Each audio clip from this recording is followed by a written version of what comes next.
I am sure that today we are going to rock during this webinar. I would invite, without wasting time, I would invite Dr. Ratna to introduce our first speaker, Dr. Saurabh. Saurabh is a very young, dynamic boy. I can say he is a good friend of my son, and I know him since years together when he was in school. So, Ratna, just introduce our Yeah. today's first guest speaker, Dr. Okay. Saurabh Shah. Yeah. Yeah. This is my privilege to welcome a person with a visionary eyes and a very sweet smile also. He is none other than Dr. Saurabh N. Shah. After his PG, he had cataract training program at Rotary Eye Institute, Navsari.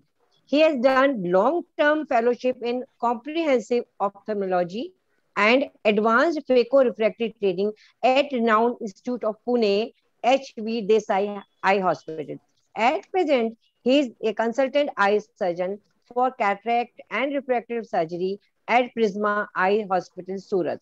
So, to keep our eyes healthy and expressive and must, in the words of Sudhaji, we are eagerly waiting to listen you, Dr.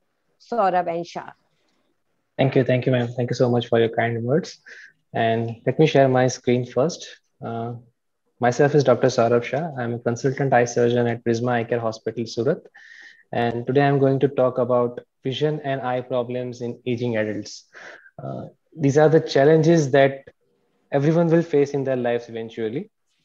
So, uh, we all know that there are plenty of challenges with the aging females, and particularly we can say that there is a physiological changes. Along with that, there is a hormonal changes, and if they are facing some comorbid systemic conditions like hypertension or diabetes, uh, later on the date there is a poor health of. We cry at each and every occasion of our even conference or Hello. any public And the poor health outcome and the functional decline is there. Structure of eyes also go through some physiological and anatomical changes, and let us see one by one what are they. This is a very beloved image of A.K. Khurana textbook. It shows the different parts of our eyes, and if you ever wonder how our eye works, you can compare it with the camera. And just like a camera, our eyes can focus. Our eyes can focus distant object, light rays coming from the distant object with the help of this lens and focus all the light rays to the retina, which is just like a thin film. Ultimately, this macula or retina will gather all the informations and travel through the optic nerve and ultimately to the brain. So basically, this is how our eye works. The first change is its appearance, like a general change. The first foremost change is the orbital fat loss. As we all know that there is a fat deposition in orbital region as well as periorbital region, which will give us a very good looking eyes. With the passing age, the fat there is a fat orbital fat loss is there, and with that our eyeballs go deep and sunken. With that, there are muscles around the eyes like lid muscles, upper lid, lower lid, and mainly orbicularis oculi muscle. Uh, Also, these muscles are get weakened, and later on it will gives you a laxity of the skin. You can look over here, a laxity of the skin and skin wrinkles. With that, if the orbicularis oculi muscle is not working properly, we might have a poor drainage system of our tear film. So this is the drainage system of our tear film, and later on, if the drainage is not properly done, we might be facing some watering issues. So when we are talking about condition like aging process and eye related diseases, the common conditions that come in our mind is a presbyopia or cataract, but there are more subtle changes in our vision and eyes also take places as we grow older, like glare, dark adaptation, loss of peripheral vision, dry eyes, asthenopic symptoms, decreased color vision and contrast sensitivity, floaters and spots in front of the eyes, etc. So why this is much more important, because when you are looking a patient at around 40, 45 years of age or 50 years of age, they might have some problems with the eyes, and you cannot just ignore it, and you have to just sympathize with the problems with the patient. So the first and foremost thing is need more light. The basic reason being is a reduced pupil size. As we age, the muscles that control our pupil size and reaction to the light lose some strength. So what happened is the pupil become very smaller in size and less responsive to the changes in the ambient light. So because of these changes, people above 60 years of age will require 3 times more lights than the younger generation. The second is glare or poor arc adaptation. So what is glare basically? In this image, you can see this is a different problems when we are facing. If there is no ambient light, like there is no street lights or anything, and there is single point source of light in front of you, just like in this image, you can see it's on the highway and a single light is coming from the opposite vehicle. Rather than seeing a small point of light, with the aging people, say they see the glare and halos, like there is a light image in the surrounding structures and the starburst effect of the light. So when driving, they notice additional glare and they are more likely to dazzled by a bright sunlight when they come from the darker area to the brighter area. This is called a dark adaptation. When we go from a darker area to a brighter area, our pupils and lens and everything will adjust to that changes in the ambient light, and ultimately it will give us a soothing image. But as we grow, the dark adaptation get much more poor. So what can we do for those patients? We can give them a photochromatic lenses, or either we can give them anti-reflecting coating glasses. Even there are few lenses available with the Zeiss and other companies that can help in such a night driving issues. Later on, loss of peripheral vision. Aging also causes a normal loss of peripheral vision. With the size, so approximately around 1 to 3 degrees per decade. So when the people are reaching in their 60s or 70s, they might have lost their 20 to 30 degree of visual field. So what happened that tell those patients to be more cautious while driving, because the loss of visual field increase the risk of accidents. Or if they wanted to increase the range of their vision, ask them to turn their heads sideways when they are approaching the intersections. Of course, we are talking about the dry eyes later on this session. So I just skip this. The second is color vision and contrast sensitivity. As we all know that there are rods and cons in our retina, which causes color and contrast sensitivity. With the aging, it causes color to become less bright and contrast become, and the contrast between the colors become less noticeable. You can see here the picture is very clear and very bright and sharp, comparing to this image, which is like little bit more dull and colors are not that sharp enough. Particularly, you can see a blue color may appear faded, and there is no treatment for that. Mainly people who are working in some artistic firms, or they're working with the diamond differentiation, or those people do have some problems in the aging age. This is the very much common problem. Everyone will tell you a typical complaint of a patient. Sir ji, सामने ऐसा आंख के सामने कुछ काला काला आता है, फिर साइड पे निकल जाता है। ऐसे देखते हैं ना किसी साफ चीज को, जैसे आसमान को देखते हैं, तो ऐसे धब्बे धब्बे दिखते हैं. So this is what I try to make in this picture. The smaller this area, this and these are the spots or floaters.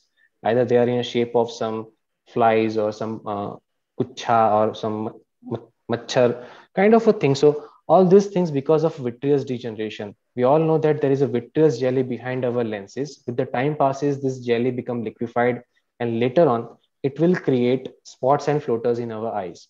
Practically, these floaters are completely harmless. But if you find that there is sudden appearance of so many floaters or flashes of light in front of your eyes, then there is a medical emergency. So let me show you a simple video which I usually explain, with which I usually explain to the patients. Small specks or clouds moving in your field of vision are called floaters. Most floaters are not dangerous and are caused by tiny pieces of tissue inside of the eye. When light hits these pieces of tissue, it creates shadows on the retina that appear to float across your field of vision. It may appear that these specks are on the front surface of your eye, but they are actually inside. In most cases, floaters are no cause for alarm and no treatment is necessary. However, a sudden increase in new floaters may indicate a problem, and an eye examination is recommended if this occurs. Okay, with it, if you show this video to the patient, and they will be Small very specks that, or okay, I am seeing the same thing, so it is not at all a problem at all, which is a very normal thing, and every people around there in around 40s or 50s, they are facing this floaters issues. Then the last is a presbyopia. typical complaint, this picture is a very common explanation of the patient. Sir, पहले यहाँ से दिखता था, अब ऐसे करता हूँ ना तो ही समझ में आता है. So the typical complaint of a difficulty in reading and doing close work. Why such thing happens? Because it is because of near point of accommodation. As if you know that our kids can see the tip of their nose, because the near point of accommodation is this close. With the aging process, it goes beyond the farther away from the nose, and when it reaches to this working distance or beyond this, you might find this difficult to focus small objects or a small print. It is basically very easily corrected with the reading glasses. Earlier, the age was like 42 years of age, so we can say it Bettalana Chashma. But later on, nowadays, because of increased near activity and all that, I can see the patient in around 38 or 40 years of age also complaining that they are facing some near vision problems. So apart from this small subtle changes, there are common causes that leads to a vision loss in elderly patients. So women are at very high risk because they are less concerned about these problems. Approximately 1 person in 3 has some form of vision reducing eye diseases at the age of around 50. So why this is much more important for a gynecologist or you people? Because those patients will complain first to you that, Madam, ye bhi hota hai, aisa bhi hota hai, kya kare? Then you should understand that whether it is warning signs or just a normal physiological thing. So there are 5 more common causes that most common causes that leads to vision loss in postmenopausal women, which is age-related macular degeneration, glaucoma, diabetic retinopathy, cataract, and hormonal imbalance with the dry eye syndrome. So what are the risk factors for that? If the female over 40 years who are following risk or health issues or work issues, they're particularly at risk of developing eye and vision problems. The first is a very common problem, which is diabetes or hypertension. Second, if there is a very strong family history of glaucoma or macular degeneration. Third one is a highly visually demanding job or work in a high hazardous occupation. The third one is if your patient is having health conditions related to high cholesterol or thyroid, anxiety, depression, arthritis mainly, and for which they are already taking the medications, they are at the high risk. And of course, if they are taking some medications like steroids or something for a longer period of time, they are having some vision side effects as well. So this slide is much more important for you guys, that there are 4 basic signs or warning signs for the eye health issues. If your patient is above 41 or 41 years of age, and if they are having this following symptoms, it's early warning signs of a serious eye health problem. The first one is a fluctuating vision. If the visions are keep fluctuating or numbers are keep changing, sometimes they see clearly, sometimes they don't. It's one of the most common signs of warning sign. Second is sudden seeing of floaters and flashes. As we already see in the previous slides that a normal floater is a very common thing, but when they see a flashes of light with this, it is a warning sign that their retina might get detached. Third one is a loss of side vision or reduction in their visual field. Fourth one is a seeing distorted image. If they're seeing any distorted image in front of their eyes, that means they're having some issues in their central vision. So what are the presenting symptoms of these common causes? Age-related macular degeneration, as the name suggests, the macula is affected. So your central scotoma is there and image distortion is a very common. If a patient is having glaucoma, it's a visual field loss, of course, and cataract, definitely blurring of vision, glare, diplopia, fading of colors, and diabetic retinopathy, sudden appearance of floaters and blurred vision, poor night vision. So if patients are having such a complaints, you should at least send those patients for a dilated fundus examination. So the first one is a glaucoma, the silent thief of the sight. Why it is called a silent thief? Because when patient came to know that something wrong with their eyes, it is already damage is already being done, and we cannot do anything for those patients. So it is one of the most common problem that when patient appear to us themselves, they are in their advanced stages. So a common physiological thing is the increased intraocular pressure, then which will ultimately leads to optic nerve damage and vision field loss. Risk factors are typical family history, a strong family history, increasing age, high myopia, hypertension, and diabetes. There are basic 2 types. One is open angle glaucoma, and second one is angle closure glaucoma. But there are few data that suggest that women do have a unique risk factor. How? For instance, if a woman enters menopause at the much younger age, her risk for glaucoma at later in life is much higher. There is a study called Rotterdam study, which found that women who went through menopause before reaching age of 45, they had the higher risk of open angle glaucoma, 2.6 fold increase risk. And while NHS showed the reduced risk in primary open angle glaucoma among women who older than 65 who entered menopause after age of 54 years of age.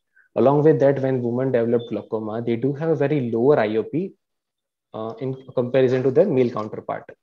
It is also known that the IOP is fluctuating and keep fluctuating during their pregnancy and menstrual cycle as well. So there is an entire article in American Academy of Ophthalmology. This is just a superficial few points that glaucoma and estrogen connection.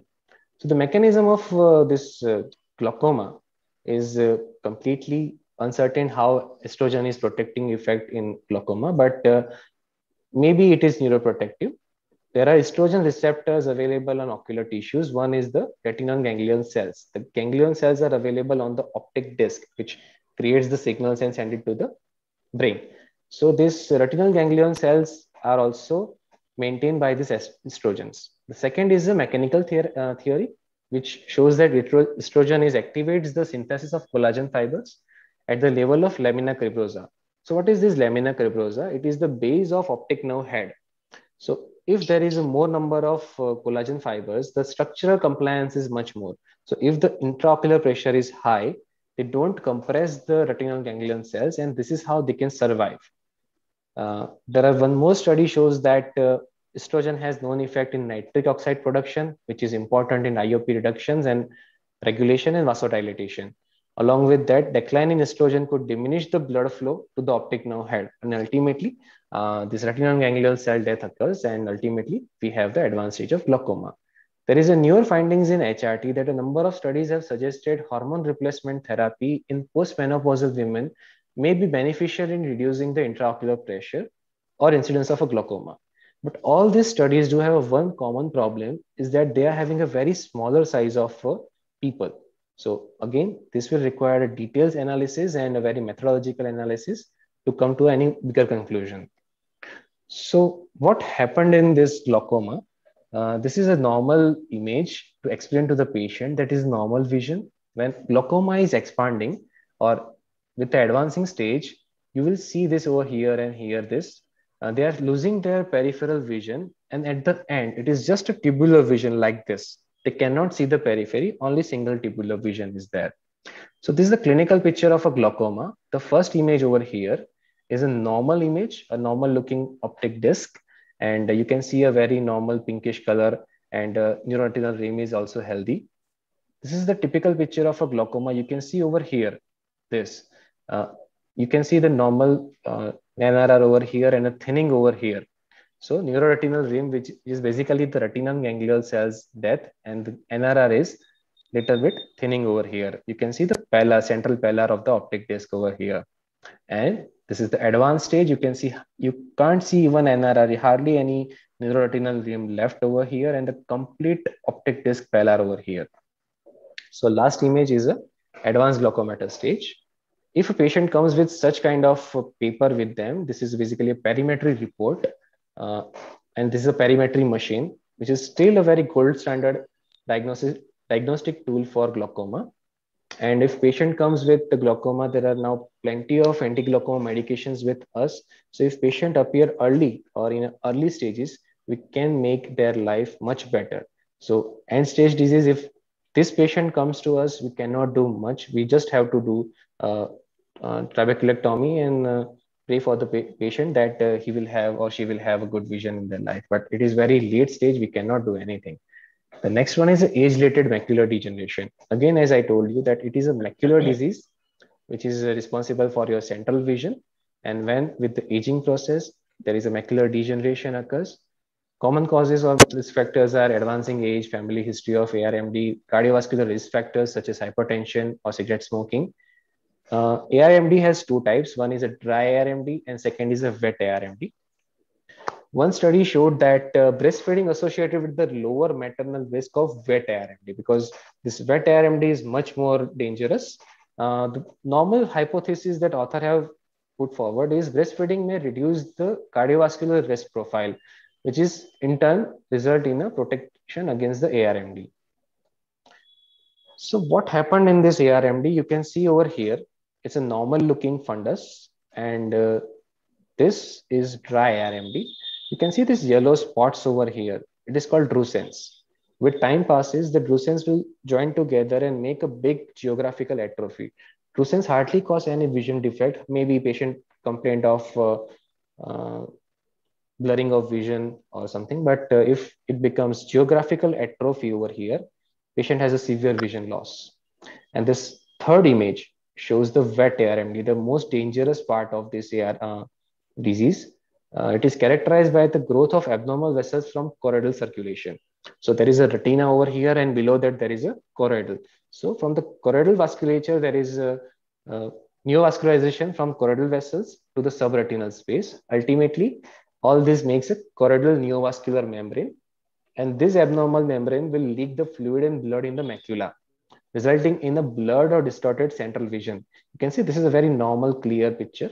Okay. And over here, you can see this part, patient is having distorted vision. A very small and very easy clinical picture that we can do is Emsler chart. Here, you can see a very clear picture of the patient, and patient having a central vision problem or macular disorders. It might appear like this, a distorted image. Practically, when the CMVM occurred, or we can diagnose it on OCT as well, we can give them anti-VEGF injections intravitreally. It will remain active for months and years, and eventually fibrosis occurs and leaving a macular scar. Practically, there is nothing that we can do, and there is no treatment for it if the macular scar occurred already. So, diabetic retinopathy. Of course, it is a leading cause of new blindness among the middle-aged women, or you can say a leading cause of vision morbidity. Nowadays in India, significant diabetic retinopathy may be observed in elderly females at the time of diagnosis or during the first few years of diabetes. Practically two types. First one is non-proliferative NPDR, and second one is a proliferative diabetic retinopathy. So what happened in this diabetic retinopathy? You can see over here, or this image over here. So there is small red dot appears, which is called microaneurysms. The second one is intraretinal hemorrhages. This is the intraretinal hemorrhage over here. Cotton wool spots, this yellow colors, cotton wool spots and hard exudates are there. And along with that, this is the central portion, which is called macula, and there is a clinically significant macular edema over there. If there is a poor glycemic control, it may lead to the most dangerous and a proliferation of newly formed blood vessels. The PDR is the most dangerous form of diabetic retinopathy, in which there is a neovascularization. You can see over here, these are the neovascularization over here, or there may be a fibrovascular bands. You can see this. Okay, so this is called fibrovascular tissues, ultimately, which leads to the vitreous hemorrhage or tractional retinal detachment. So what we can do for this patient, if patient appeared with a mild form of NPDR, we'll just have to wait and watch for those patients and just do the proper glycemic control and dietary control of this patient. But if patient comes with a severe diabetic retinopathy, or the patient who might have problems or might be a poor glycemic control, we do this pan-retinal photocoagulation. You can see this yellow spots over here. All these are the laser marks. We do the green lasers on that area, and ultimately, which can save their vision. If the patient comes in a later stage, like already vitreous hemorrhage is there and there is a tractional retinal detachment also, so ultimately that leads a past plan of vitrectomy and vitreoretinal surgery. So the last one is a cataract. The cataract is a very common cause of vision impairment in elderly patients. There are plenty of studies undergoing that whether the hormonal replacement therapy or estrogen, anything can or may reduce the chance of developing cataract. One particular study showed that if there is a imbalance in the hormones in very early age, those patient will appear in ophthalmology clinic very early having a cataract. Cataract surgery is readily available, very effective and very safe, but still it is a very common cause of blindness worldwide. So this is what is the image that we see as an ophthalmologist. This is a slit lamp image of a cataract. This is a dilated pupil. You can see this, and this is the cataractous nucleus. So let me show you a modern day painless, sutureless microincisional cataract surgery, phacoemulsification, because many of your patient will ask, अरे sir आंखों का operation बोला है, अभी क्या करते हैं उसमें, हमको कुछ पता नहीं है, बहुत डर लग रहा है. So in that case, you can go and ask them to see this video, or you can tell them that it is a very small surgery and a very easy surgery, and it is completely painless. It's not like that you have to stay in the bed for 10 days, don't move, don't do anything. It's just in and out and daycare surgery kind of a thing. So what you guys can do for your patient is a regular eye examination, and early diagnosis and treatment for this disease can help your patient preserve the good vision throughout your life. And thank you so much for that. And the take-home message is so important for everybody to have the regular eye screening after age of 40. The earlier the vision problem is found and treated, the better off you and your patient will be after 40. Thank you so much. Thank you, Saurabh, very much. Friends, we all the gynecologists have reams of literatures, trials, and knowledge about menopause, variety of its effects, and even effects of MHT on osteoporosis, vasomotor symptoms, cardiovascular systems, so on and so forth. We have up till now very little information available about the menopause, MHT, and vision. But today, we have learned a lot from Dr. Saurabh Shah, a very detailed presentation with the basic fundamental changes in the eye with the increasing age, like decrease in the size of the pupil, decreased peripheral and color vision, decreased contrast sensitivity, floaters, what are the warning signs, and everything. Up till now, we know about the presbyopsia, macular degeneration, glaucoma, cataract, diabetic retinopathy, and dry eye, but very superficially. But he has explained in detail with beautiful pictures and videos about the various diseases of the eye. So once again, thank you very much. But I have I could find out 5 statements regarding MHT. It is believed that the postmenopausal estrogen protects against the lens opacities. There are evidences that MHT improves visual acuity and lessens the deterioration of the vision.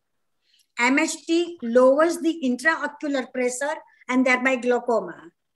According to Nurses' Health Study, rather than estrogen alone, combination of estrogen and progesterone reduces the risk of glaucoma. And the last one is, there is some evidence that estrogen therapy reduces the risk of macular degeneration also. Thank you once again.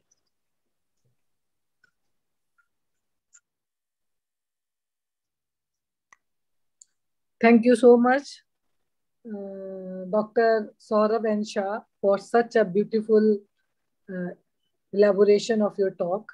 Thank you, ma'am. Now I would like to